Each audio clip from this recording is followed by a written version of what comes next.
নানা ক্ষেত্রে বাংলাদেশের তরুণরা অবদান রাখছেন, আনছেন দেশ ও সমাজে ইতিবাচক পরিবর্তন। অন্যদের কাছে হয়ে উঠছেন অনুকরণীয় অনুপ্রেরণার উৎস। তবে নানা কারণে এসব তরুণদের অনেকেই থেকে যান আমাদের চোখের আড়ালে। আমাদের জানা হয়ে ওঠে না তাদের উদ্যোগ, অর্জন কিংবা সাফল্যের গল্প। সময় এসেছে এবার দেশের কৃষি, শিক্ষা, স্বাস্থ্য, প্রযুক্তি, পরিবেশ, সামাজিক উদ্যোগ সহ নানা ক্ষেত্রে দেশের ইন্সপায়ারিং হিরোদের গল্প ছড়িয়ে দেওয়ার।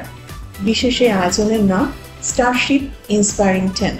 আপনি যদি হন তেমন তরুণ কেউ, তবে আপনার গল্প পাঠাতে পারেন কিংবা নমিনেট করুন পরিচিত কাউকে। বিজয়ী প্রত্যেকে পাবেন গোল্ড মেডেল এবং 2 লক্ষ টাকা পুরস্কার। দেশের সেরা ইন্সপায়ারিং 10 হিরোর গল্প জানার অপেক্ষায়।